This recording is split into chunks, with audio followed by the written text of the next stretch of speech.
রাধারানী চারিদিকে তাকিয়ে দেখছে, কেউ আমাকে দেখছে না তো। এখন পুরুষ শাসিত সমাজে নারীদের অধিকার অর্জন একটু কষ্টকর। এখন তবু অনেকটা স্বাধীনতা তারা পেয়েছে। এখন মেয়েরা যেমন এরোপ্লেনও চালায়, মেয়েরা যেমন নাসাতেও কাজ করে, মেয়েরা যেমন মহাকাশে তারাও যাচ্ছে, অধিকার যোগ্যতা তো সবারই আছে। কিন্তু আগেকার দিনে একটা মেয়ে ঘরের কাজ ছাড়া বাইরে বেরোলে বিশেষ করে বিবাহিত রমণীরা নানান ধরনের তাদের কথা শুনতে হতো। তাই রাধারানী আজকে যমুনায় যখন জল ভরছেন চারিদিকে তাকিয়ে দেখছে যে কেউ আমাকে চুপি চুপি দেখছে না তো। দেখলে দোষটা তার হবে না, দোষ হবে আমার, আমি হব কলঙ্কিনী, আমার নানান রকম কথা শুনতে হবে। এই চারিদিকে রাধারানী দেখছে। দেখে যমুনার জল ভরার জন্য রাধারানী চারিদিকে তাকাতে তাকাতে ওই কদম গাছের তলা অধরে মুরলি ধরে আমার গোবিন্দ ভুবনে ভোলানো রূপের ডালি নিয়ে ওই জগতে ব্রহ্মাণ্ডকে মোহিত করে আজ রূপের ডালি সাজিয়ে গোবিন্দ মুরলিতে তান দিচ্ছেন, ধুরি দিচ্ছেন, সুর দিচ্ছেন। সেই অপরূপ গোবিন্দ রূপ আমার রাধারানীর নয়নে লেগেছে, নয়নে লেগে কলসি আমার যমুনার জলে ভেসে গেছে। আস্তে ও মায়েরা, কোন জিনিস হারিয়ে যায় অজান্তে কখন? কোন জিনিস হারিয়ে যায় কখন? যখন তার থেকে আরো ভালো দামি জিনিস পাওয়া হয়ে যায় তখন। খুব ভালো করে বুঝি না, যখন ক্ষমতা ছিল না তখন হাতে অষ্টধাতুর আংটি পরতাম, যখন রূপোর আংটি কেনার ক্ষমতা হলো তখন অষ্টধাতুর আংটি চলে গেল, রূপোর আংটি এলো। এখন আর হাতে রূপোর আংটি নেই, এখন সোনার আংটি এসছে। কেননা সোনাটা রূপোর থেকে অনেক দামি। আবার সোনাও কিছুদিন পর থাকবে না, প্ল্যাটিনাম আসবে, কেননা প্ল্যাটিনামটা সোনার থেকে আরো দামি। তাহলে দামি জিনিস আসছে বলে কম দামি বস্তুটা হারিয়ে যাচ্ছে। রাধারানী যে কলসিটা নিয়ে যমুনার জলে গেছিল সেটা কিন্তু সোনার কলসি। তাহলে একটা সোনার কলসি হারিয়ে গেল যমুনার জলে, তাহলে ভাবতে হবে যে তার থেকে আরো দামি বস্তু রাধারানীর হৃদয়ে জুড়ে পেয়ে গেছেন, তাই রাধারানীর সোনার কলসি হারিয়েছে। তাহলে কি পেয়েছেন রাধারানী? বাড়িতে যখন ফিরে এসেছে সোনার কলসি হারিয়ে, তখন শাশুড়ি কি ছেড়ে কথা কইবে? কি গো বৌমারা, শাশুড়ি ছেড়ে কথা কইবে? এই যে বৌমা, কুল ঘাতিনি কুলটা কোথাকা, সোনার কলসি হারিয়ে ফেলেছে। হ্যাঁ, আমার কি জমিদারি খুলে বসেছি? আমরা ভিক্ষা করবে? আচ্ছা বাবা আমার ভিক্ষা করতে যাবে কোমরহাটি ভক্তদের, আপনাদের সবার কাছে দান পাত্র নিয়ে আপনাদের যার যেমন ইচ্ছা প্রাণ ভরে মন ভরে দান করবেন।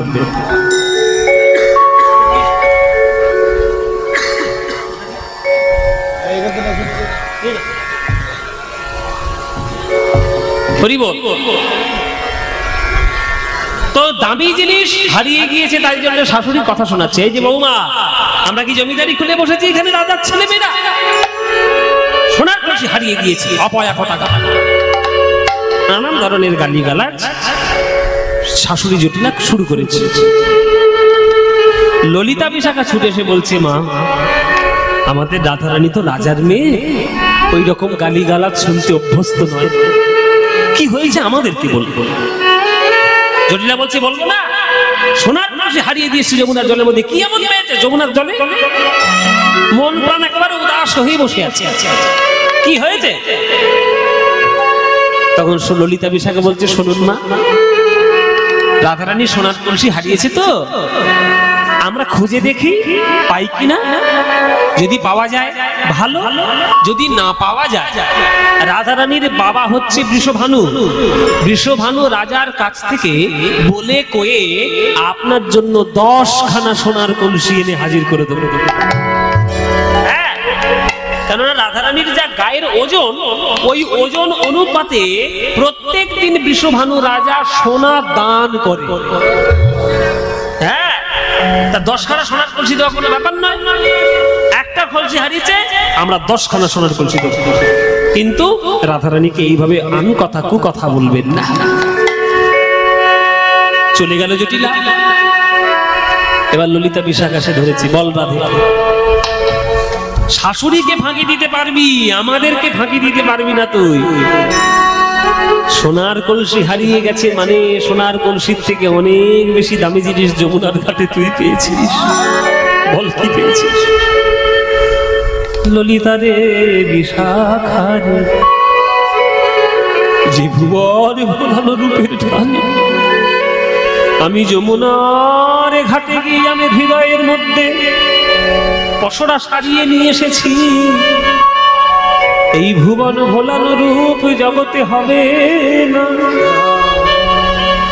ওরে ললিতা রে, ওরে বিশাখা রে, আমি যমুনার ঘাটে জল ভরতে গিয়ে ভুবন ভোলানো শ্যাম সুন্দর দর্শন করে আমি আমার নয়ন সাগর ভরিয়ে নিয়ে এসেছি। ললিতা বিশাখা বলে, বল রাধে, কেমন দেখতে তোর মধু? বল আমি দেখলাম কি জানিস? ও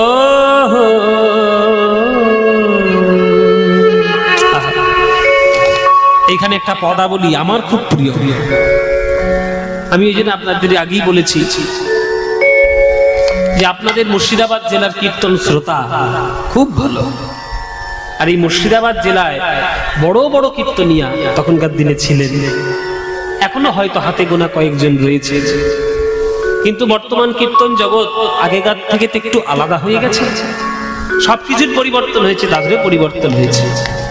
কিন্তু যেটা বাংলার কীর্তনের গোড়া, সেটা হচ্ছে বাংলার কীর্তনের পদাবলী। আর সেই পদাবলীর রসধারা এই মুর্শিদাবাদ জেলায় প্রবলভাবে ছিল। মুর্শিদাবাদ বহুকাল ধরে অনেক কিছুতেই অনেক জায়গায় শ্রেষ্ঠ হয়ে আছে। কীর্তনের দিক দিয়ে যেমন মুর্শিদাবাদ একটা শ্রেষ্ঠ জায়গা নিয়ে আছে, তেমন এখন আধুনিক গানের জন্য একজন মুর্শিদাবাদ থেকেই শ্রেষ্ঠ হয়ে আছে। কি গো, আপনাদের মুর্শিদাবাদ ছেলে সারা বিশ্ব এখন আলো করছে। আমার খুব ভাল লাগে ছেলেটাকে। আমি দাদা বলি, আমরা সম্পর্কে দাদা বলি, হয়তো তার সঙ্গে আলাপ নেই, কথায় পরিচয় নেই, কিন্তু গান খুব ভালোবাসি।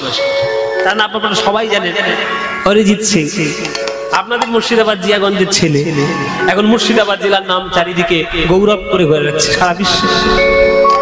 তা কিছু না কিছু দিক দিয়ে শ্রেষ্ঠ। হ্যাঁ, যেমন গোলাপ খাস আমের জন্য বিখ্যাত, হাজারদুয়ারির জন্য বিখ্যাত, আমাদের বর্তমান অরিজিৎ সিং এর জন্য বিখ্যাত, আবার কীর্তনের শ্রোতাদের জন্য বিখ্যাত। ওই জন্য এই সব গান এই মুর্শিদাবাদ জেলাতেই বেশি লোক শোনে। তার মধ্যে একটা গান আমি একটু শোনাচ্ছি আপনাদের।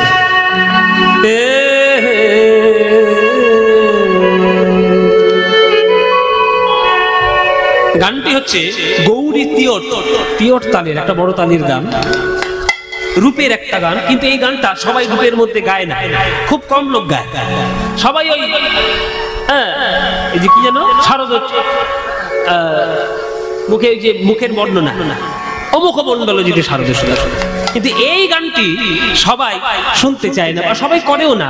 কিন্তু এই গানটি আমি শিখেছিলাম আমার কীর্তন গুরুর কাছে, কিন্তু শুনেছিলাম প্রথমে এই মুর্শিদাবাদ জেলার একজন বিখ্যাত গায়ক ছিলেন, যার নাম যামিনী মুখোপাধ্যায় মহাশয়। যামিনী মুখার্জির শিষ্য, তার নাম হচ্ছে নীলমণি দাস। তার কাছে শুনেছিলাম, কিন্তু তার কাছে শেখা হয়নি। শিখেছি আমার গুরুর কাছে, কীর্তন গুরু যিনি আমার সুমন ভট্টাচার্য, তিনি আমার কীর্তনের গুরু, তার কাছে গানটি শিখেছি। গৌরী তিয়ট তালে, আর বড় বিলম্বিত তালের গান আমাদের শোনায়।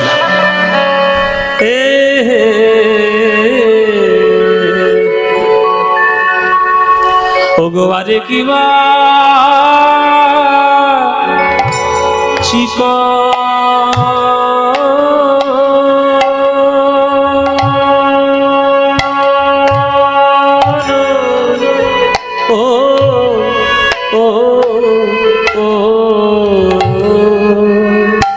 চিকন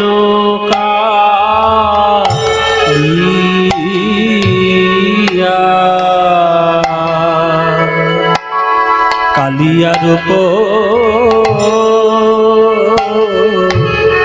চিকন কালিয়ার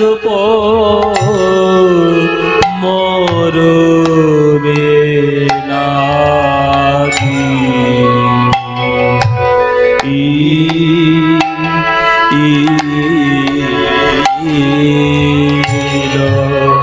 ও আরে কি ওগো আরে কিবা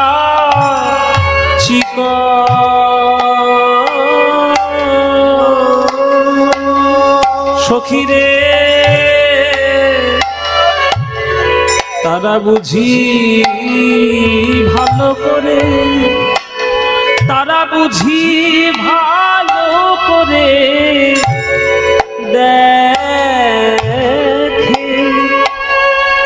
দেখে না, দেখে না, দেখে না গো ও গো আরে কিবা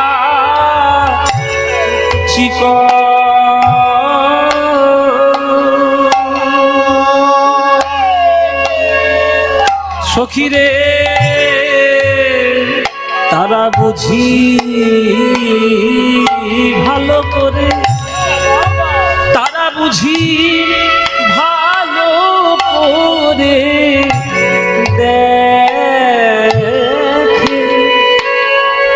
দেখে না, দেখে না, দেখে না, তারা দেখে না গো, কারা দেখে না ওগো যারা কৃষ্ণ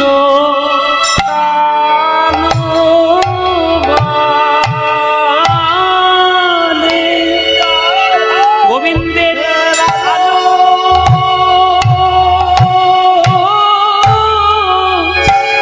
ওগো আলো করা রূপ যারা, যারা কালো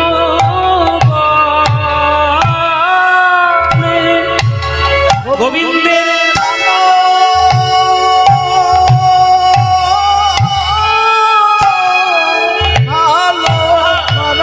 আলো করা রূপ যারা, যারা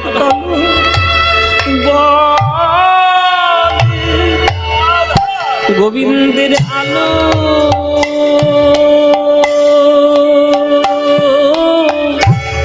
ওগো আলো করা রূপ যারা, যারা কারো গোবিন্দের আলো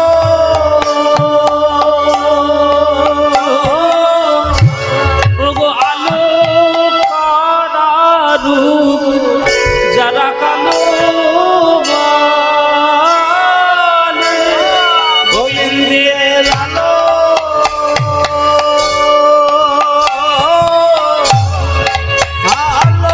বিরাট বড় গান এটা।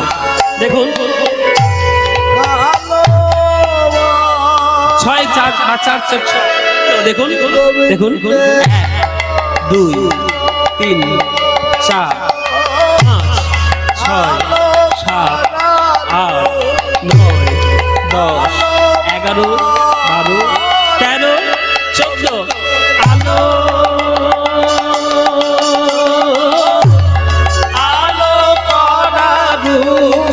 যারা কালো বলে গোবিন্দের আলো, আলো করা রূপ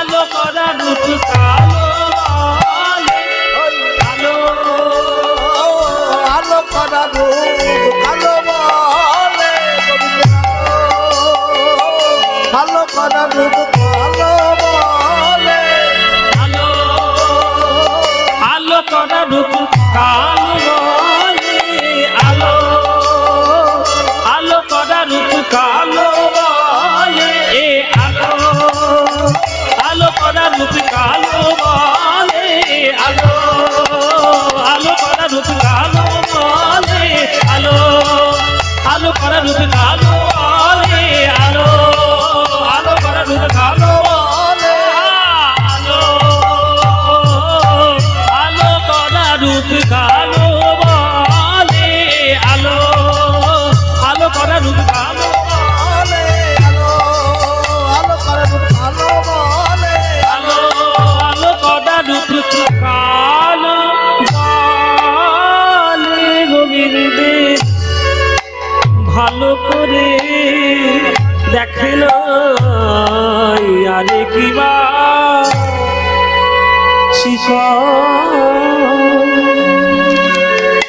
কত উঁচু স্বরের গান দেখেছেন? কত উঁচু স্বরের গান, তানপুরা ধরে গলাটা যদি ঠিকভাবে রেওয়াজ না করেন এসব গান গাওয়া যাবে না, গাওয়া যাবে না। এগুলো হচ্ছে গলা সাধার গান। কীর্তন অনেকের বলতে শুনেছি কীর্তন নাকি লোকসঙ্গীত, তারা জানে না কীর্তন সঙ্গীতকে। কোন লোকসঙ্গীতের মধ্যে বিলম্বিত তালের ব্যবহার হয় না। যারা গান বাজনা শিখেছেন, পড়াশোনা করেছেন, তারা জানবেন লোকসঙ্গীতের মধ্যে বিলম্বিত তালের প্রয়োগ হয় না, কেবলমাত্র শাস্ত্রীয় সঙ্গীতের মধ্যে বিলম্বিত তাল হয়। সেটা দক্ষিণ ভারতের শাস্ত্রীয় সঙ্গীত, উত্তর ভারতীয় শাস্ত্রীয় সঙ্গীত আর আমাদের বাংলার কীর্তনের মধ্যে একমাত্র আছে। ওই জন্য বাংলার কীর্তন হচ্ছে শাস্ত্রীয় সঙ্গীত। লয়, তাল, সুর, ছন্দ, গতি সব কীর্তন শাস্ত্রের মধ্যে রয়েছে। গান তো হলো, পদের ব্যাখ্যা, পদের লাইন কি, পদের কথা কি? চিকন কালিয়া রূপ মরমে লাগিল, ধরনে না যায় মোর হিয়া। মায়েরা, এই তাল তালিম সম্বন্ধে তোমরা হয়তো একটু কম অবগত থাকবে, তোমাদের হয়তো খুব ভালো লাগে না, কিন্তু মানেটা শুনতে হবে। বলছে চিকন কালিয়া রূপ মরমে লাগিল। চিকন শব্দের অর্থ কি? চিকন শব্দের অর্থ বিভিন্ন জায়গায় বিভিন্ন রকম। মানে বাঙালদের কাছে একরকম, মানে পূর্ববঙ্গের বাঙালদের কাছে একরকম, পশ্চিমবঙ্গে একরকম, আবার এই পদাবলী সাহিত্যের মধ্যে আরেক রকম। এখানে তোমাদের বাঙাল আছে নাকি? হ্যাঁ, সব আছে, সব আছে। তোমরা সবাই বাঙাল, তাই না? সব আছে। এখন আমরা বাঙাল ঘটি বলে আমাদের নিজেদের মধ্যে নিজেরাই ভেদাভেদ শুরু করেছি, কিন্তু আগেকার দিনে সব বাঙাল ঘটি ঘটি কিচ্ছু ছিল না, বাঙালি ছিল।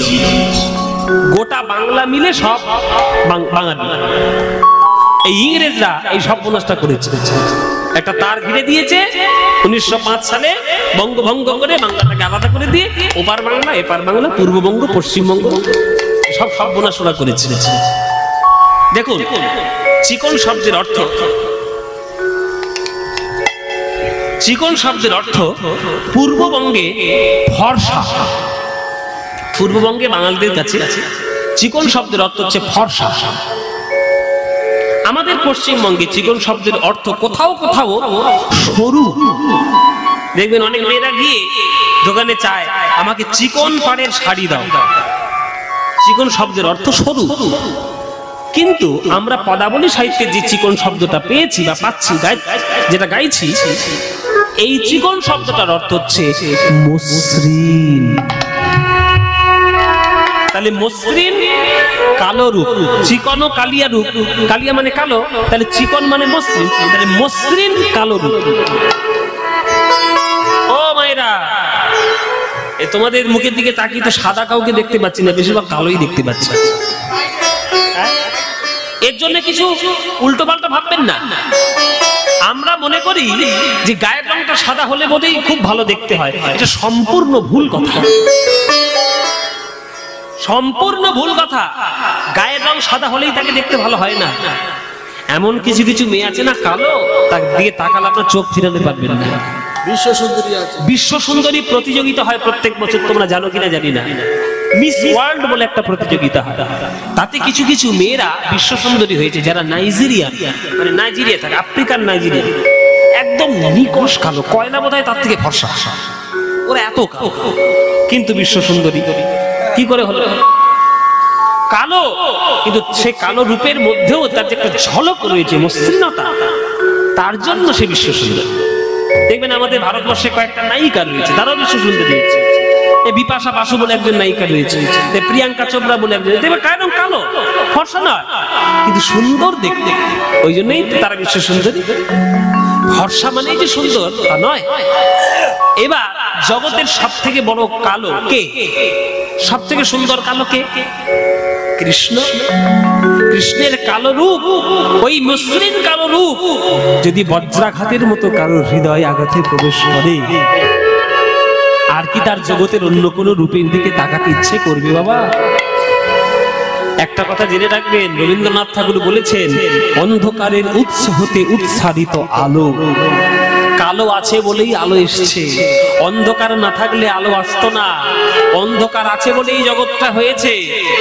তাই কৃষ্ণের রূপও কালো, আর শাক্ত সমাজে কালীর রূপও কালো। আমরা হিন্দু শাস্ত্রে, আমরা সনাতন শাস্ত্রে বিভিন্ন গল্প দিয়ে পড়েছি, কিন্তু সায়েন্স, এটা প্রত্যেকটাই বিজ্ঞান। আমরা যাকে আদর্শ করে ডাকছি তিনি কালো, আর বিশ্ব ব্রহ্মাণ্ড সৃষ্টি হয়েছে একটা ব্ল্যাক হোল থেকে, যাকে কৃষ্ণ গহ্বর বলে। এগুলো সায়েন্সের ব্যাপার, এগুলো পড়তে হয়, এগুলো জানতে হয়। বিজ্ঞানীদের অনেকেরই ধারণা যে ব্ল্যাক হোল থেকে আমাদের সমস্ত কিছু, এই জগৎ আমাদের সৃষ্টি হয়েছে। ব্ল্যাক হোল বিরাট বড় হোল, ওইখান থেকে সমস্ত গ্রহ নক্ষত্রের ছটা বেরিয়েছে। তাই সেইগুলোকে আদর্শ করার জন্য, কালো রংটাকে আদর্শ করার জন্য আমরা শাক্ত সমাজে কালীর রূপও দিয়েছি কালো, আমাদের বৈষ্ণব সমাজে কৃষ্ণের রূপও দিয়েছি কালো। হ্যাঁ, এই চিকন কালিয়া রূপ মরমে লাগিল, ধরনে না যায় মরিয়া। আমি সেই থেকে ধৈর্য ধরতে পারছি না, সেই থেকে আমি আমার মনে কিচ্ছু পাচ্ছি না, শুধু কৃষ্ণের কালো রূপ পাচ্ছি, মনে আমার দাগ কেটেছে। তখন ললিতা বিশাখা বলছে, সেই কৃষ্ণকে দেখতে কেমন? বলে, আমার কৃষ্ণকে দেখতে কেমন?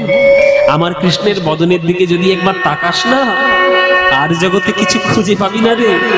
কিরকম? বলে, দেখ, কত চাঁদনী মারিয়া বধূর মুখখানি মাঝি আছে গো, কত চাঁদনী মারিয়া বধূর মুখখানি মাঝি আছে গো, কত চাঁদনী মারিয়া বধূর মুখখানি মাঝি আছে গো, কত চাঁদনী মারিয়া বধূর মুখখানি মাঝি আছে গো, না জানি তাই কত সুধা দিয়া, কত সুধা দিয়া, ও কি আহারে, না জানি তাই কত সুধা দিয়া, কত সুধা দিয়া। আগেকার দিনের মেয়েদের ধারণা ছিল, আগেকার দিনের লোকেদের ধারণা ছিল, সমগ্র জগতের এই চাঁদ হচ্ছে একটা অমৃতের রসগোল্লা। ও মায়েরা, রসগোল্লাকে চিপে ধরলে কি বেরোবে? রস। কি বেরোবে? রস। রসগোল্লা খান তো? দেখছেন কে হ্যাঁ করছে? বিয়ে বাড়ি খেতে যায় 50টা রসগোল্লা খাওয়ার জন্য। রসগোল্লা খা,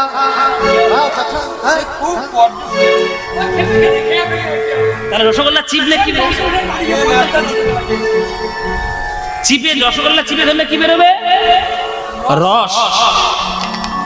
আগেকার দিনে লোকেদের ধারণা ছিল, চাঁদকে যদি চিপে ধরা যায় তাহলে চাঁদ থেকে অমৃতের বিন্দু পড়বে।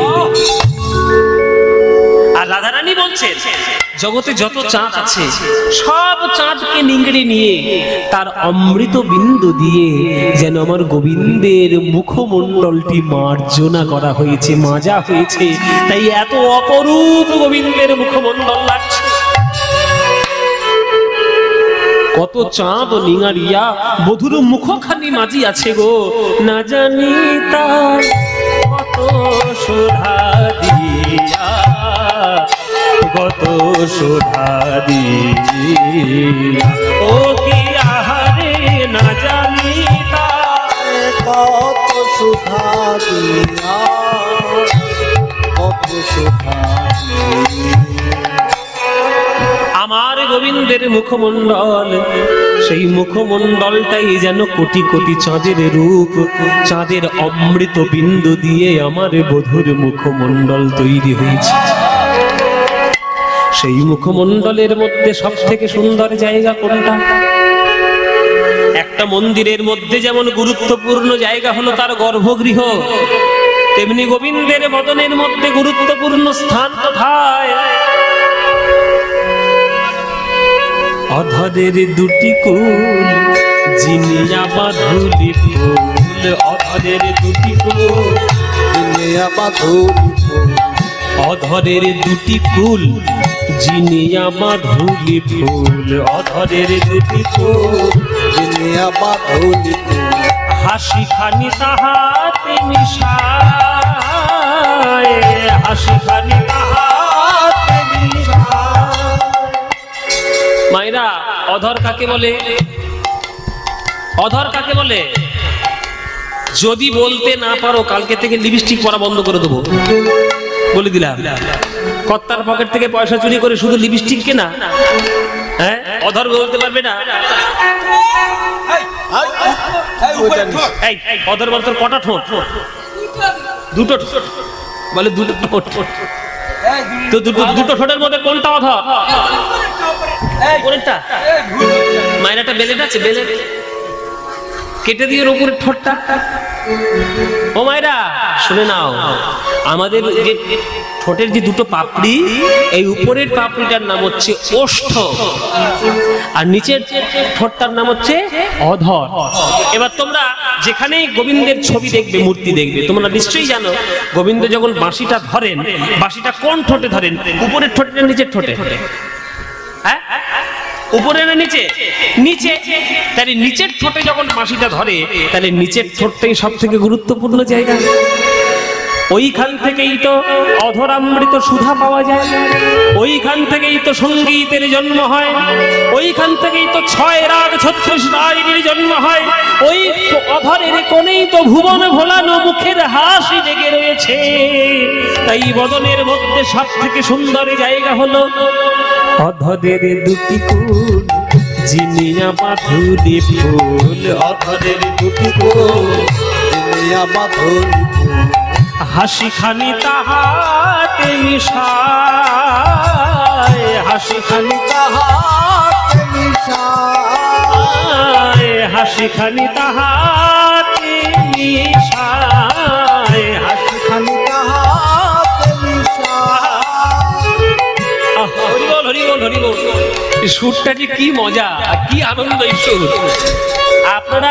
আপনারা শুনে কি মজা পাচ্ছেন আমি জানি না, কিন্তু গেয়ে আমরা যা মজা পাই, এই মজা আমি কোথাও বলতে পারবো না। অধরের দুটি কুল জিনিয়া বাঁধুলি ফুল, হাসি খানি তাহাতে মিশায়, হাসি খানি তাহাতে মিশায়। ওই নবীন মেঘের পরে বিজরি প্রকাশ করে, নবীন মেঘের পরে বিজরি প্রকাশ করে, নবীন মেঘের পরে বিজরি প্রকাশ করে, নবীন মেঘের পরে বিজরি প্রকাশ করে। জাতিকুল মজাইল তাই, জাতিকুল মজাইল আমার জাতিকুল মজাইল তাই, জাতিকুল মজাইল মায়েরা। এই যে গোবিন্দের অধরামৃত মানে গোবিন্দের ঠোঁট, মাঝে মাঝে তিনি যখন মুচকি হাসছেন, ওই ঠোঁটের মাঝখান থেকে দাঁতের শোভাটা দেখা যাচ্ছে। আকাশের ভেতর থেকে, মেঘের ভেতর থেকে যেমন বিদ্যুৎ উঠলে যেমন ঝকঝক ঝকঝক করে ওঠে, তেমনি গোবিন্দের মুখের মাঝখান থেকে যখন এই দাঁত, মুক্তের মতো দাঁত, উজ্জ্বল দাঁত যখন হাসির সময় বেরিয়ে আসছে, যেন মনে হচ্ছে মেঘের থেকে বিদ্যুতের ছটা এসে ভক্তদের হৃদয়কে আলোকিত করছে। নবীন মেঘের পরে বিজরি প্রকাশ করে, নবীন মেঘের পরে বিজরি প্রকাশ করে। জাতিকুল মজাইল তাই, জাতিকুল মজাইল তাই, জাতিকুল মজাইল তাই, জাতিকুল মজাইল তাই। ভুরু যুগ সন্ধান কামেরও কামানো বান, ভুরু যুগ সন্ধান কামেরও কামানো বান, ভুরু যুগ সন্ধান কামেরও কামানো বান, ভুরু যুগ সন্ধান কামেরও কামানো বান। হিঙ্গুলে মণ্ডিত দুটি আখি, হিঙ্গুলে মণ্ডিত, হিঙ্গুলে মণ্ডিত দুটি আখি রে। মন্দিত দুটি আখি। তোমাদের এদিকে শীতকালে কাঁধে তুলোর বস্তা নিয়ে বিহারীরা লেপ তৈরি করতে আসে? হ্যাঁ বাবা আসে। আরে এখন ব্ল্যাঙ্কেট এখন আবার আসে, এখন তো সব ব্ল্যাঙ্কেট হয়ে গেছে, তবু আসে। হ্যাঁ আমাদের ছোটবেলায় দেখতাম, আর আমরা ওই পিছনে পিছনে দৌড়াতাম, কাঁধে বিরাট বড় তুলের বস্তা, হাতে একটা মুগুরের মতো যন্ত্র থাকে, আর দেখবেন এই ধনুকটা ওই তুলোর মধ্যে তুলোগুলো দিয়ে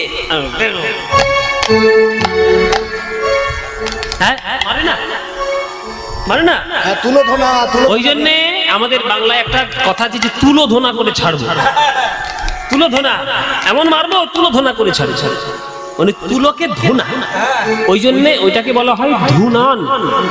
আর ধুনান শব্দের পদাবলীর মাঝে মাঝে অর্থ হয় ধনুক। গোবিন্দের ভুরুটা এই পার থেকে শুরু হয়ে এই পার পর্যন্ত শেষ হয়েছে, এমন ভাবে দেখতে হয়েছে দূর থেকে দেখে মনে হচ্ছে যেন কাম দেবতার ধনুক, এত গভীর ভুরু গোবিন্দের, কাম দেবতার ধনুক। ললিতা বিশাখা বলছে হ্যাঁ রে রাধে, ধনুক যখন আছে তাহলে বান নিশ্চয়ই থাকবে, বান কোথায়? রাধারানী বলছে বান তো ঠিক তার তলায়। তাহলে ভুরুর তলায় কি আছে মায়েরা? ভুরুর তলায় কি আছে? ভুরুর তলায় নাক আছে? ভুরুর তলায় কি আছে? ভুরুর তলায় চোখ আছে। এই চোখ দুটো হচ্ছে গোবিন্দের সাংঘাতিক ধরনের বান। হিঙ্গুলে মণ্ডিত দুটি আখি, হিঙ্গুলে মণ্ডিত দুটি আখি রে, হিঙ্গুলে মণ্ডিত দুটি আখি। ওই অরুণ নয়ন কোণে চাইয়া ছিল আমা পানে, অরুণ নয়ন কোণে চাইয়া ছিল আমা পানে, অরুণ নয়ন কোণে চাইয়া ছিল আমা পানে, অরুণ নয়ন কোলে চাইয়া ছিল আমার। সেই হইতে শ্যাম রূপ দেখি, সেই হইতে শ্যাম রূপ সেই হইতে শ্যাম রূপ দেখি, সেই হইতে শ্যামের রূপ। একটা বান আছে, সেই বানটার নাম হচ্ছে শেল, সেই বানটার নাম হচ্ছে শেল। শেল বানটা কিরকম মায়েরা দেখে নাও, এই দেখো আমার আঙুলের দিকে দেখো, এইরকম বান দেখুন, এইরকম মানে মুখটা ছুঁচলো, আর ছুঁচের নিচে এরকম বড়শির মতো বাঁকা। এবার এটা উপকারিতা কি বলে? বাবা বানের আবার উপকারিতা, মারলেই মরে যাবো, আবার উপকারিতা মানে যারা মারবে তাদের ক্ষেত্রে উপকারিতা, যুদ্ধের জন্য উপকারিতা। এই বানটা, এই তীরটা যদি কারোর বুকের মধ্যে ফুটে যায়, ঢুকে যায়, ঢুকে তো যাবে, কিন্তু আর আপনি টেনে বের করতে পারবেন না। কেন? ওই যে বড়শির মতো বাঁকা, ওই বাঁকাটা ওই মাংসপিণ্ডের মধ্যে আটকে যাবে। এবার যদি আপনি টেনে হিজড়ে বার করতে যান, পুরো হৃৎপিণ্ড ছিঁড়ে বেরোবে, ছিঁড়ে বেরোবে, ওর আর কোনো বাঁচানোর উপায় নেই। গোবিন্দের নয়ন রূপী বানটা হলো এই শেলের মতো। হরি বল বাবা, গোবিন্দের নয়ন রূপী বান হলো শেলের মতো, হৃদয়ের মধ্যে প্রবেশ তো করে যাবে, কিন্তু হৃদয় থেকে চিরকালের মতো কোনোদিন আর বেরোবে না। ওই চিরকাল নয়নের বান যন্ত্রণা আপনাকে বুঝতে হতে হবে। অরুণ নয়ন কোণে চাইয়া ছিল আমা পানে, সেই হইতে শ্যাম রূপ দেখি, সেই হইতে শ্যাম রূপ দেখি, সেই হইতে শ্যাম রূপ দেখি, আমি সেই হইতে শ্যামের রূপ দেখি, সেই হইতে শ্যামের রূপ। আমি সেই হইতে শ্যামরূপ দেখি। ওরে ললিতা সখী রে আমার সবই গেল, সখীরে আমার সবই গেল, সখী রে আমার সবই গেল, আমার সবই ওই কৃষ্ণ রূপে নয়নে দিয়ে সখী রে আমার সবই গেল, রূপে নয়ন দিয়ে সখীরে আমার সবই গেল, ওই কৃষ্ণ রূপে নয়নে দিয়ে জাতি কুল মানে গৌরব ধৈর্য, রূপে নয়ন দিয়ে কৃষ্ণ লাল ধৈর্য, কৃষ্ণ রূপে নয়ন দিয়ে সখীরে আমার সবই গেল। আমি সেই হইতে শ্যামরূপ দেখি, সেই হইতে শ্যামরূপ দেখি, সেই হইতে শ্যামে দুঃখ দেখি, সেই হইতে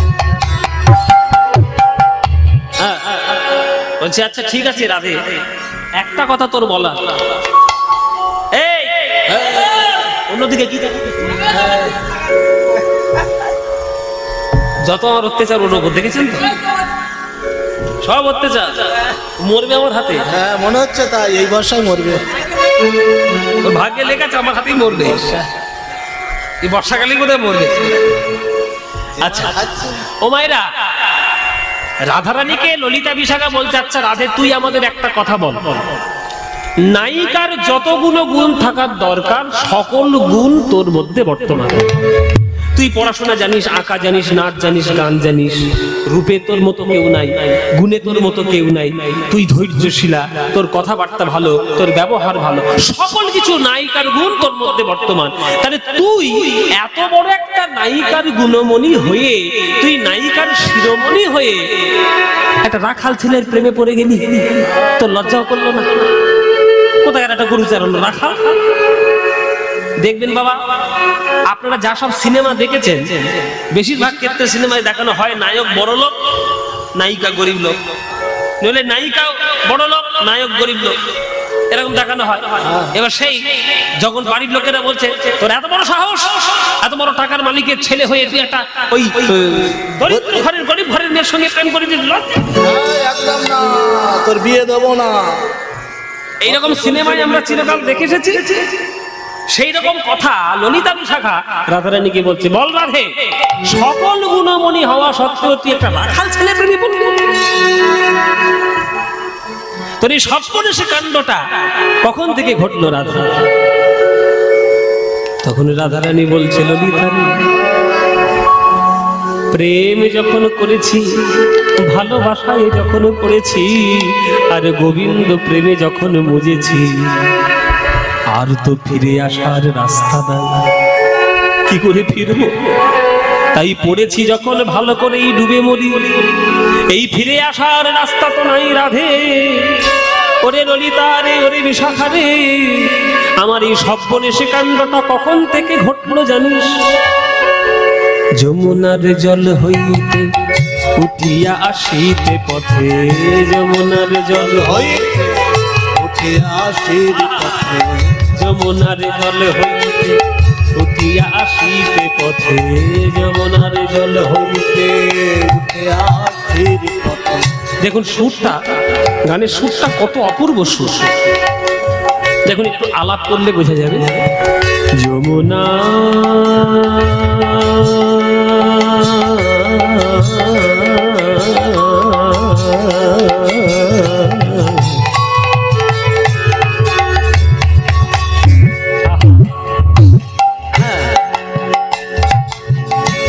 যমুনা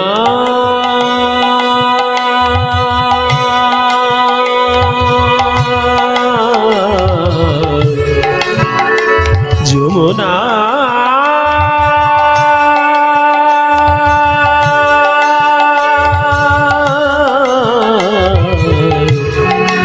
যমুনা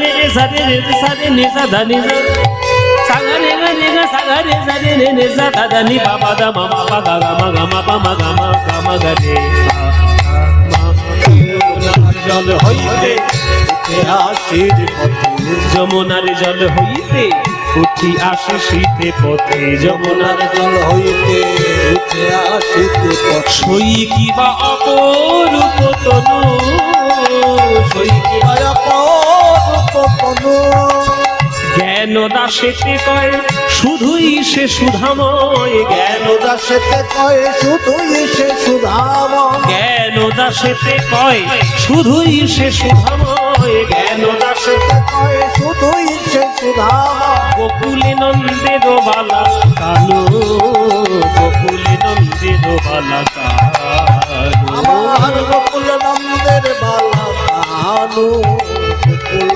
নন্দের বালা সেই দিন থেকে সবই গেল সখী রে আমার সবই গেল সেই দিন থেকে সবই গেল সেই দিন থেকে সবই গেল যেদিন যমুনার কুলে দেখে এলাম সেই দিন থেকে সবই গেল যমুনার কুলে দেখে এলাম সেই দিন থেকে সবই গেল যেদিন যমুনার কুলে দেখে এলাম ওই ভুবন ভোলানো রূপ যমুনার কুলে দেখে এলাম ভুবন ভোলানো রূপ যমুনার কুলে দেখে এলাম ভুবন ভোলানো রূপ যমুনার কুলে দেখে এলাম ভুবন ভোলানো যমুনার কুলে দেখে এলাম ভুবন ভোলানো রূপ যমুনার কুলে দেখে এলাম দেখে আমার সবই গেল এই আমার সবই গেল ওই গোকুলে নন্দের বালা খালো গোকুলে নন্দের বালা খালো আমার গোকুল নন্দের বালা কানু গোকুল নন্দের বালা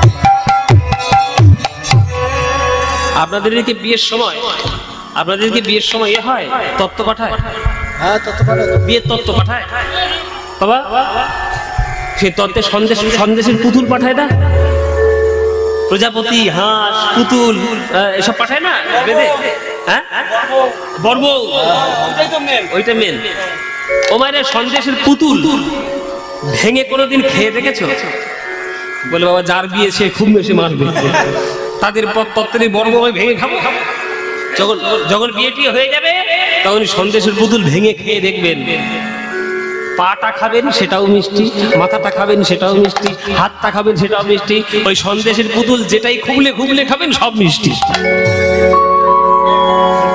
হ্যাঁ? কেন বলে বাবা পুরোটাই তো সন্দেশ দিয়েই তৈরি তো সে তো মিষ্টি হবেই মাথাটা কি তৈরি মিষ্টি দিয়ে হবে আর পাটা কি গোবর দিয়ে তৈরি হবে সব তো সন্দেশ তাহলে পুরোটাই যখন আপনি খাবেন দেখবেন পুরোটাই মিষ্টি পুরোটাই সন্দেশ তেমনি গোবিন্দের আপনি যে দিকটাই তাকাবেন যে রূপের দিকেই আপনি মগ্ন হবেন সে চোখের দিকে হোক সে মুখের দিকে হোক ঠোঁটের দিকে হোক হাতের দিকে হোক পায়ের দিকে হোক মাথার দিকে যা তাকাবেন সব দিক দিয়ে কি বেরোবে সুধারস ঝরে পড়বে শুধুই সুধা শুধুই সুধা শুধুই সুধা তাই জ্ঞানদাস পদকর্তা জ্ঞানদাস বলছেন জ্ঞানদাস এতে কয় শুধুই সে সুধাময় গোকুলে নন্দের আলাকান আর কিছু নয় শুধুই সুধামাগা গোবিন্দ তুমি। তাই তো গোবিন্দের উদ্দেশ্যে বিল্লমঙ্গল ঠাকুর বলেছিলেন মধুরং মধুরং বপুরস্য বিভো মধুরং মধুরং বপুরস্য বিভো মধুরং মধুরং বপুরস্য বিভোর মধুরং মধুরং বপুরস্য বিভো। বিল্লমঙ্গলের লেখা কথাটা লক্ষ্য করুন মধুরং মধুরং বপুরস্য বিভোর মধুরং মধুরং বপুরস্য বিভোর মধুরং মধুরং বদনং মধুরং বদনং মধুরম বদনং মধুরম মধুরং মধুরং বদনং মধুরং মধুরং বদনং মধুরম মধুগন্ধি মৃদু স্মিতমেতদহো মধুগন্ধি মৃদু মধুগন্ধি মৃদু স্মিতমেতদহো মধুগন্ধি মধুরং মধুরং মধুরং মধুরং মধুরং মধুরং হৃদয় হরি হরি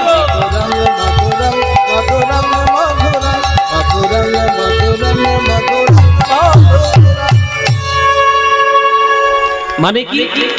মধুরাং মধুরাং বপু। বপু মানে কি বাবা? যারা বাংলা পড়াশোনা করো, বপু মানে কি?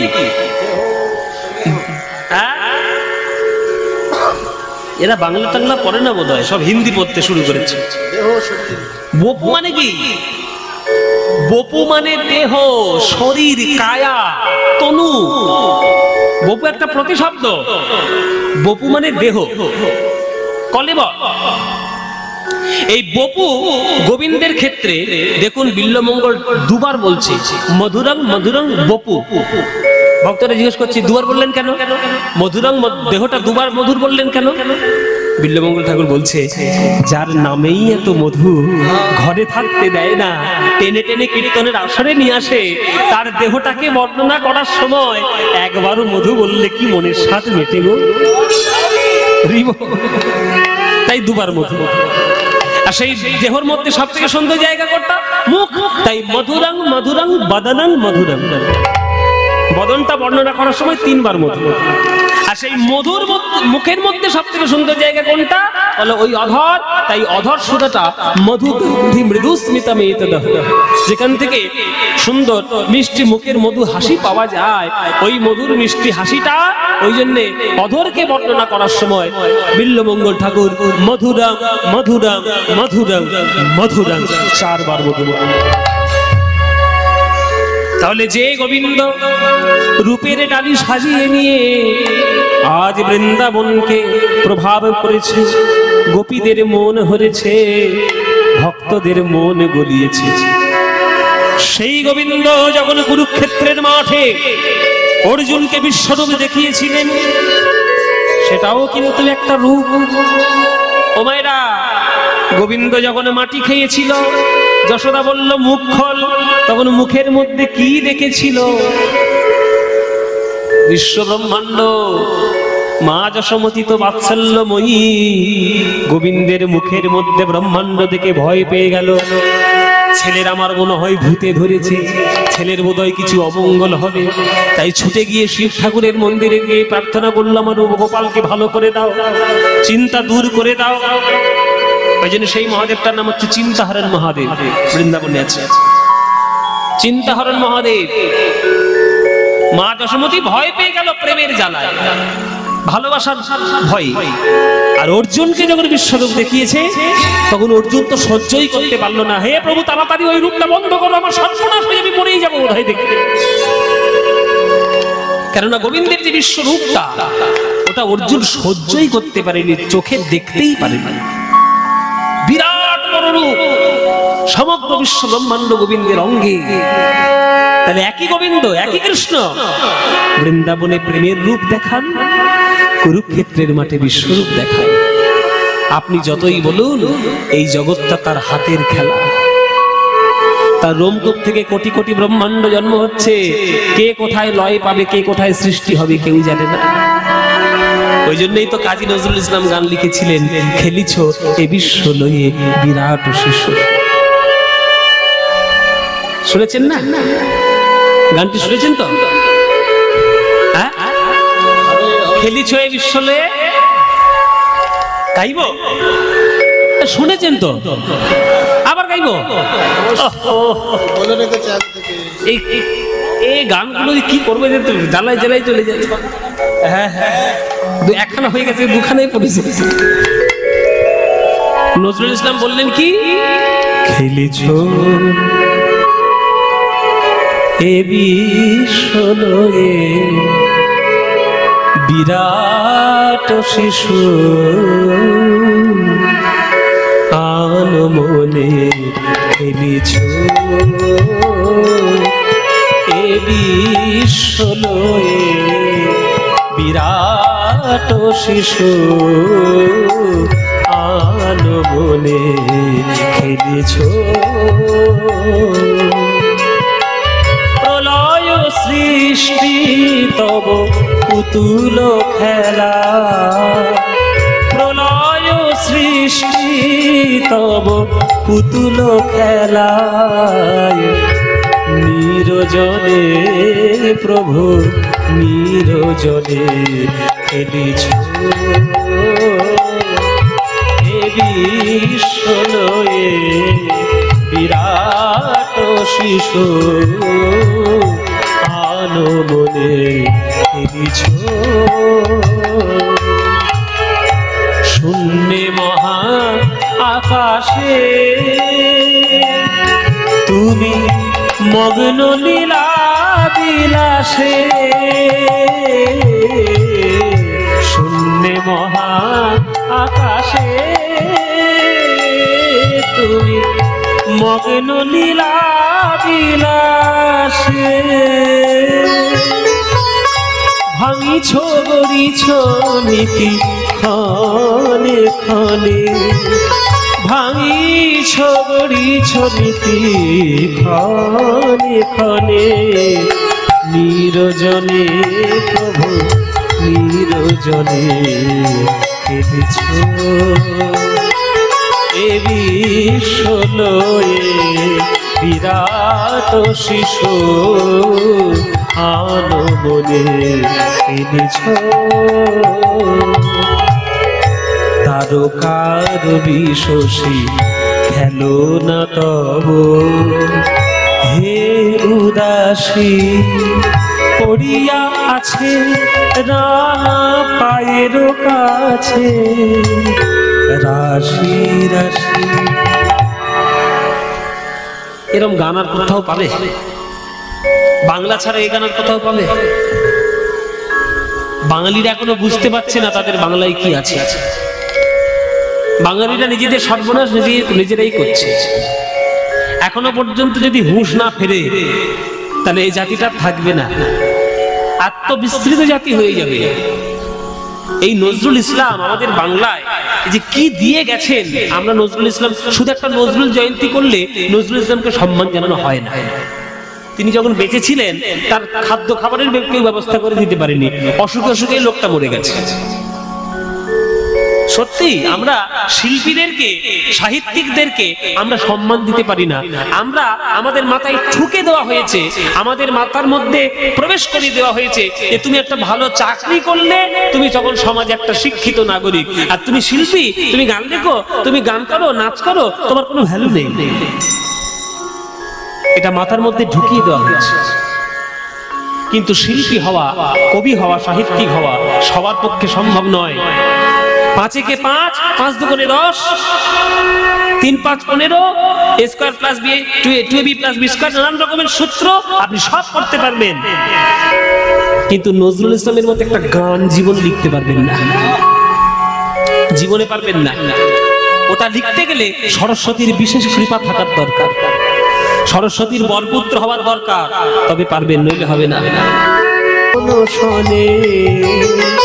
হাসিছ খেলিছ তুমি আপন সনে, নিরজনে প্রভু নিরজনে খেলিছ এ বিশ্বলয়ে বিরাট শিশু আলো মনে খেলিছ এ বিশ্বলয়ে বিরাট শিশু আলো মনে খেলিছ খেলিছ খেলিছ।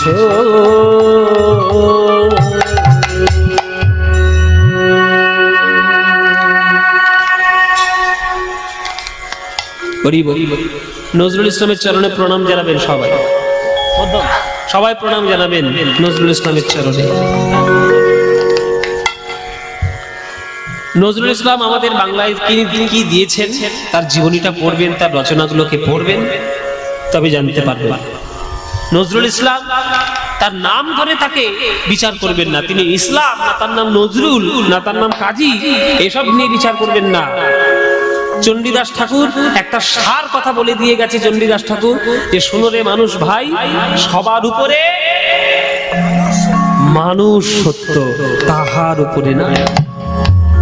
আপনি আগে মানুষই হতে পারলেন না, আপনার দাড়ি রেখেও লাভ নেই, আপনার মাথায় শিখা রেখেও লাভ নেই, কপালে তিলক দিয়েও লাভ নেই, টুপি পরেও লাভ নেই। আগে মানুষ হন, মানুষ হন, মনুষ্যত্ব আপনি আগে ধারণ করুন, তারপরে আপনি ও জাত নিয়ে কথা বলতে আসবেন। পৃথিবীতে একটাই জাত আছে, সেটা মানুষ জাত। না হিন্দু, না মুসলিম, না বৌদ্ধ, না খ্রিস্টান, না যেসব কিচ্ছু নেই। সবগুলো হয়েছে আমাদের স্বার্থ সিদ্ধি করার জন্য, আর কিচ্ছু না। সব স্বার্থ সিদ্ধি, নিজেদের দল পাকাবো, নিজেদের দল পাকিয়ে অজগৎ অশান্তি করবো, এই হচ্ছে মূল উদ্দেশ্য। মানুষের মধ্যে এরকম ভেদাভেদ কখনো হতেই পারে না, কোনোদিন ছিল না, এখনো নেই। তাই নজরুল ইসলাম তার একটা উজ্জ্বলতম প্রমাণ। নজরুল ইসলাম গোবিন্দ আমার মাধবী লতার কুঞ্জ থেকে ওই রাধা রাধা বলে বাঁশি বাজিয়ে দিয়েছে। তখন রাধারানী বলে, ললিতা রে বিশাখা রে, যে গোবিন্দের রূপে পাগল হয়েছি, সে দেখ ওই কুঞ্জের মধ্যে থেকে রাধা বলে আমার নামে বাঁশি বাজাচ্ছে। ওরে তোরা বাজে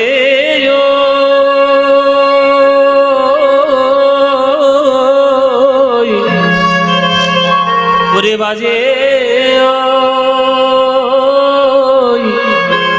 বাজে বাজে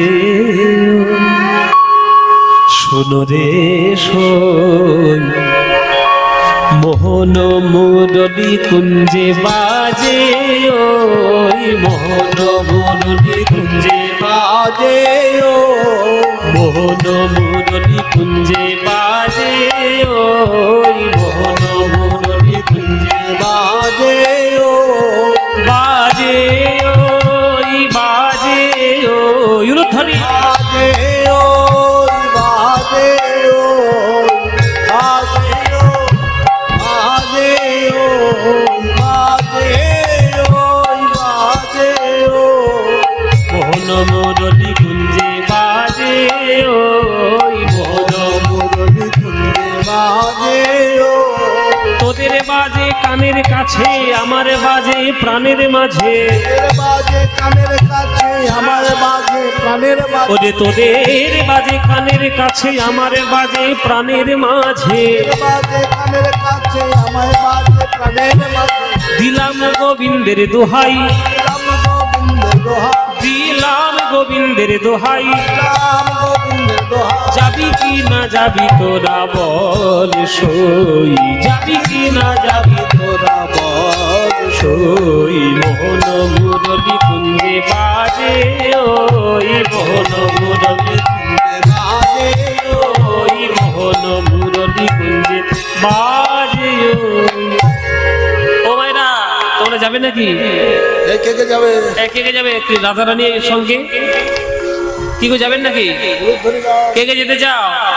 যারা যারা যেতে চাও উলুধ্বনিটা ভালো করে দাও।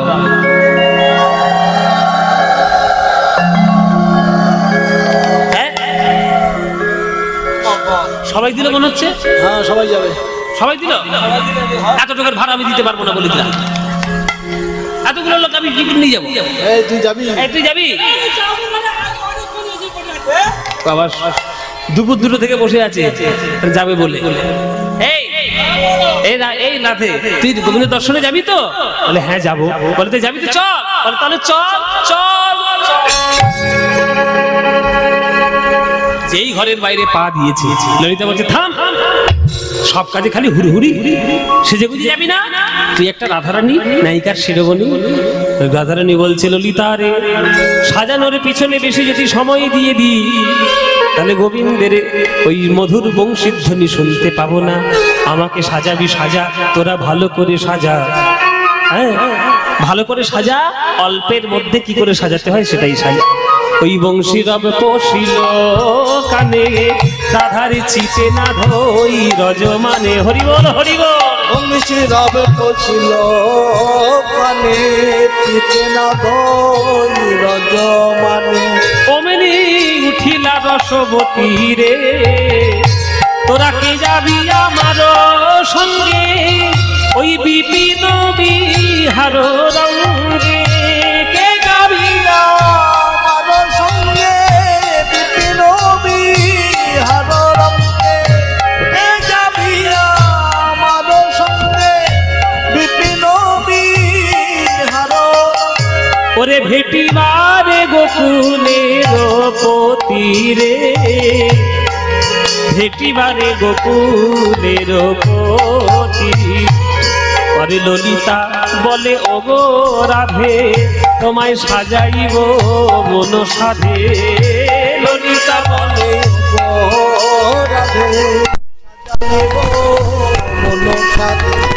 একলা যাইবা কেন ধনী, আরে আমরা তোমার সঙ্গে যাব, আর সখীগণের সঙ্গে লব। আমরা তোমার সঙ্গে যাব, সখীজনের সঙ্গে লব। যেতে হবে তাহা মোরা জানি, আজ রাইকে সাজাইছে ভালো। দেখো লবঙ্গ মালতির মালে রাইকে সাজাইতে ভালো, লবঙ্গ মালতি মালে। চন্দনের বিন্দু দিলা ভালে রে, চন্দনের বিন্দু দিলা ভালে। চন্দনের বিন্দু দিলা ভালে রে, চন্দনের বিন্দু দিলা। আর উপরে উপরে বিরক্ত করছে তো, উপরে সিন্দুরা বিন্দু, দেখে মনে হয় রবি কোলে যেন ইন্দু। পরে সিন্দুর বিন্দু রবি কোলে যেন ইন্দু। হেরি সবে নিমুখ হতে দিল, হেরি সবে নিমুখ হতে দিল। হেরি সবে নিমিখতে দিল গো, হেরি সবে নিমিখতে দিল। মায়েরা রাধারানীর গলায় দিলে একটা মালতী ফুলের মালা, কপালে দিলে একটা চন্দনের ফোঁটা, তার উপরে দিল সিঁদুরের ফোঁটা। সিঁদুরটা দেখে মনে হচ্ছে যেন সূর্য, চন্দনটা দেখে মনে হচ্ছে যেন চাঁদ। রাধারানীর কপাল যদি আকাশ হয়, আকাশে সূর্য যেন চাঁদকে কোলে করে নিয়ে যেন রাধারানীর কপালে উদয় হয়েছে। রাধারানীর কপালে সূর্য চাঁদ একত্রিত হয়েছে, দেখে মনে হয় যোগে লেগেছে রে, যোগে লেগেছে রে, যোগে লেগেছে রে, লেগেছে রে। ওই রাই কপালে পুষ্পবন্তের যোগে লেগেছে রে, রাই কপালে পুষ্পবন্তের যোগে লেগেছে রে, রাই কপালে পুষ্পবন্তের যোগে লেগেছে রে, আই কপালে পুষ্পবন্তের যোগ লেগেছে রে। ওই শোভার মলিহারি যাই যোগে লেগেছে রে, আর বলি হারি গাই যোগ লেগেছে রে। ওই সূর্য আর চন্দ্রের শোভার বলিহারি যাই, সূর্য চন্দ্রের শোভার বলি হারি গাই সূর্য আর চন্দ্রের সবার বলি হারি গাই, সূর্য আর চন্দ্রের সবার বলি হারি গাই, সূর্য আর চন্দ্রের সবার বলি হারি গাই, সূর্য আর চন্দ্রের যোগ যোগে লেগেছে রে। উপরে সিন্দুর বিন্দু রবি কোলে যেন ইন্দু, হেরি সবে নিমিখ তেজিল গো, হেরি সবে নিমিখ তেজিল। রাই ধ্বনি ভূষণ পরে মনোহরের মনোহরে, ধৈর্য ধরিবা কিবা আনে গো। গোবিন্দ দাসেতে কয় এ তো তুলনা নাহি কহায়, গোবিন্দ দাসেতে কয় তুলনা নাহি কহ। আকাশের চাঁদ যেন নামিয়াছে ভূমে রে, চাঁদ যেন নামিয়াছে ভূমে, চাঁদ যেন নামিয়াছে ভূমে রে, চাঁদ যেন নামিয়াছে ভূমে। ও মায়েরা, হাতের 10টা নখ 10টা চাঁদ, আর পায়ের 10টা নখ 10টা চাঁদ। রাধারানীর কপালেও চন্দনের ফোঁটা, সেটাও একটা চাঁদ। তাহলে টোটাল কটা চাঁদ? টোটাল কটা চাঁদ হলো? 21টা। আকাশে একটাই চাঁদ আছে, তাতেই এত আলো। আকাশে যদি 21খানা চাঁদ ওঠে, তখন কি আর চাঁদ বলা যাবে বাবা? তখন চাঁদ বলা যাবে না। যেন চাঁদের মালা চলেছে, মালা চলে, যেন চাঁদের মালা চলেছে, মালা চলেছে, এ তো বিশ্বভানু মালা নয়, চাঁদের মালা চলেছে। এত বিশ্বভানু মালা নয় চাঁদের মালা চলেছে বিশ্বভানু বালা নয় চাঁদের মালা চলেছে বিশ্বভানু বালা নয় চাঁদের মালা চলেছে ও তার হাতে চাঁদে পায়ে চাঁদে চাঁদের মালা চলেছে হাতে চাঁদ পায়ে চাঁদ চাঁদের মালা চলেছে হাতে চাঁদে পায়ে চাঁদে কপালে চন্দন চাঁদে হাতে চাঁদে পায়ে চাঁদে কপালে চন্দন চাঁদ হাতে চাঁদ পায়ে চাঁদ কপালে চন্দন চাঁদ হাতে চাঁদ পায়ে চাঁদ কপালে চন্দন চাঁদ হাতে চাঁদ পায়ে কপালে চন্দন চাঁদ চাঁদের মালা চলেছে চাঁদে যেন নামি আছে ভূমে চাঁদে যেন নামি আছে ভূমে আরে আকাশের চাঁদ যেন নামি আছে ভূমে বলে মায়ের উপাসনা না করলে তো শক্তিমানকে পাবি না শক্তির উপাসনা না করলে শক্তিমানকে পাওয়া যায় না এই চল আমরা সবাই মিলে মাকে একবারে ডেকে যাই কেননা এর পরেই তো হবে রাসলীলায় কাত্যায়নের ব্রত করে মায়ের পুজো না করলে মায়ের কৃপা লাভ না হলে গোবিন্দ দর্শন হয় না। এই যে যারা কালী আর কৃষ্ণকে নিয়ে বিভেদ করে তারা জীবনে ভাগবত পড়েছে জীবনে ভাগবত পড়েনি কালী আর কৃষ্ণ বিভেদ আরে তোমরা কি গোপীদের থেকেও বিরাট বড় ভক্ত নাকি গোপীরা কৃষ্ণকে পাওয়ার জন্য 1 মাস ধরে কাত্যায়নী ব্রত করেছিল বৃন্দাবনে আর তুমি সামান্য একটা বৈষ্ণব হয়ে সামান্য একটা সাধারণ মানুষ হয়ে তুমি গোপীদেরকে তুলনা করছো নিজের সঙ্গে তুমি কালী কৃষ্ণ বিভেদ করছো এত বড় সাহস কালী কৃষ্ণ আলাদা করা যায় না শক্তিমানকে পেতে গেলে শক্তির উপাসনা করতেই হবে তাই মাকে আমরা একটু ডেকে নেব কর্তৃপক্ষদের একটু ইচ্ছে ছিল যে আপনি একটু চণ্ডী পাঠ করে একটা শ্যামা সঙ্গীত শোনাবেন এই সুযোগ যখন পেয়েছি একটু শ্যামা সঙ্গীত একটু চণ্ডী পাঠ সবাই মিলে একটু হাত জোড়ো করে বসুন সবাই একটু হাত জোড়ো করে বসবেন মাকে ডাকবো আমরা একটু চণ্ডী পাঠ একটু শ্লোকের মাধ্যমে গানের মাধ্যমে মায়ের একটু উলুধ্বনি দেবেন যখন শ্লোকগুলো বলবো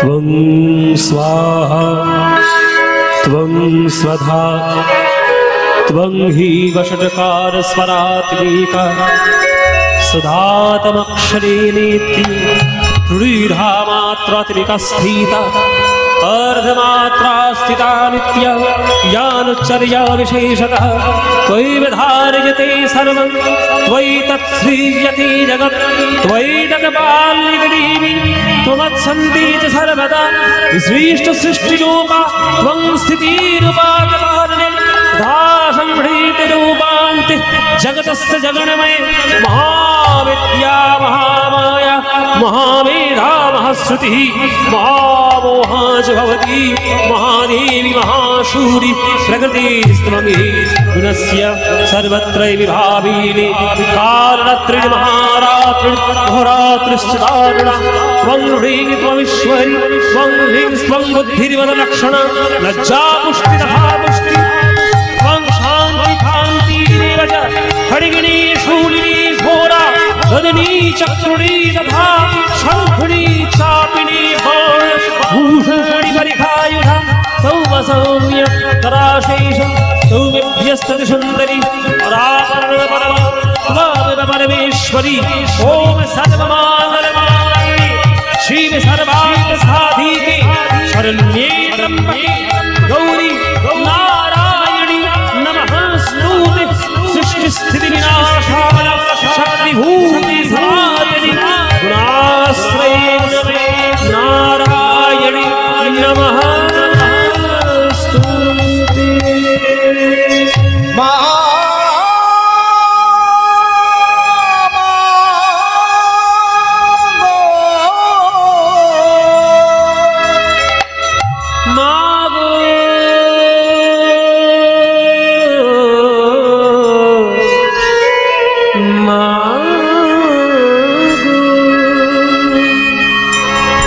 জননী মাগো উমা জননী জননী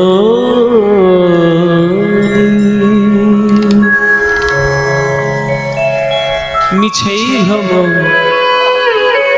ভূমণ্ডলে ওগো ভুলো না দক্ষিণা কালী বদ্ধ হয়ে মায়ার জালে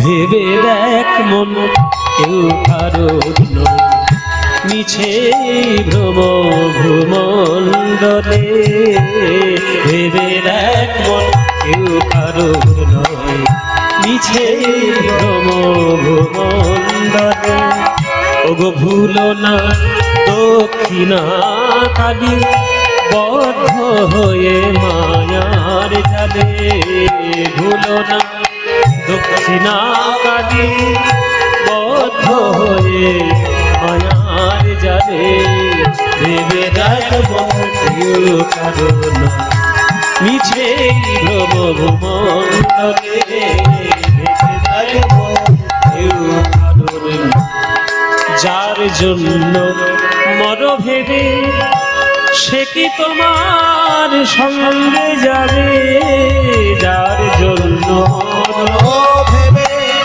মা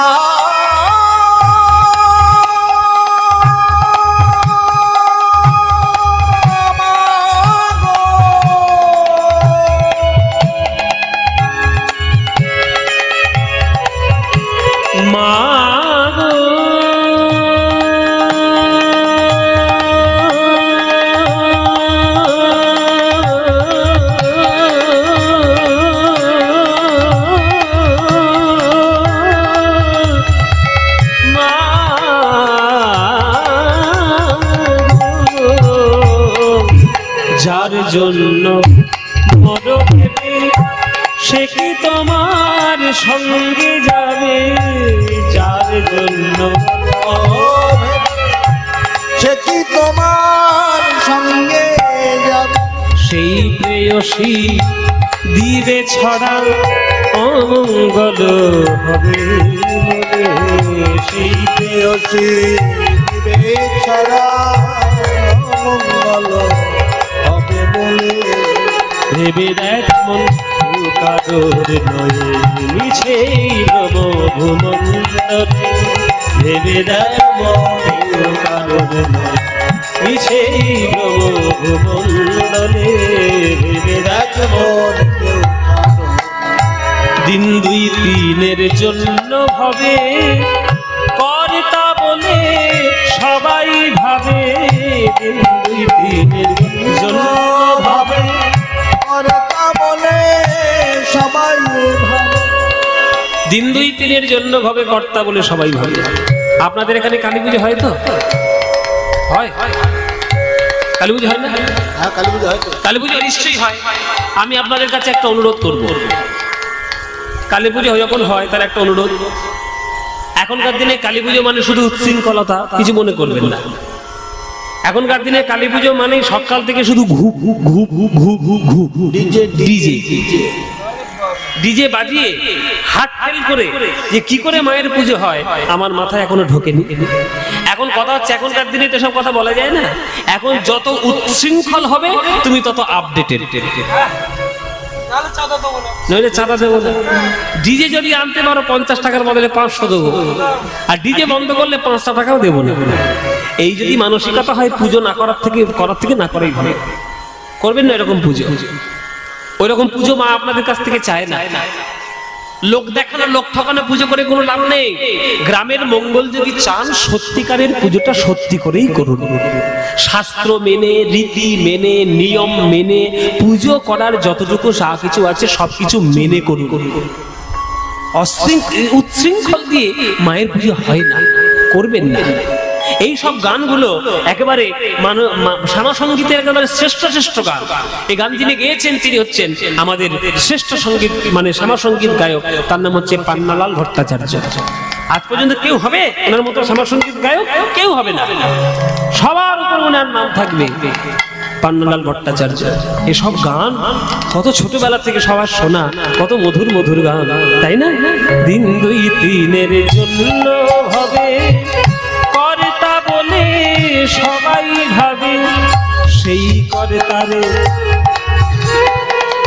সেই করে তারে দেবে ফেলে কালা কালের করে তারে, সেই করে তারে দেবে ফেলে কালা কালের করে তাইলে, ভেবে দেখ বন্ধু কাদর মিছেই রব মন্ডলে মা গো।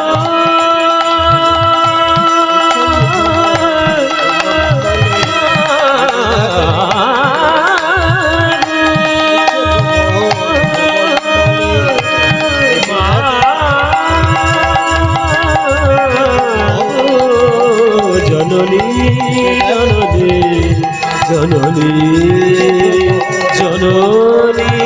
জননী মা।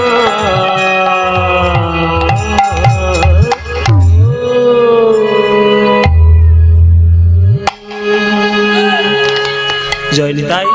মায়ের গান দিয়ে আজকের আমরা আমাদের রূপের গান এইখানেই রাখলাম। পরবর্তী সম্প্রদায় আপনাদের রাসলীলা শোনাবে। জয় নিতাই, গৌর হরি বল। হ্যাঁ জয় নিতাই। তো রাসলীলা আপনারা আস্বাদন করুন সবাই মিলে।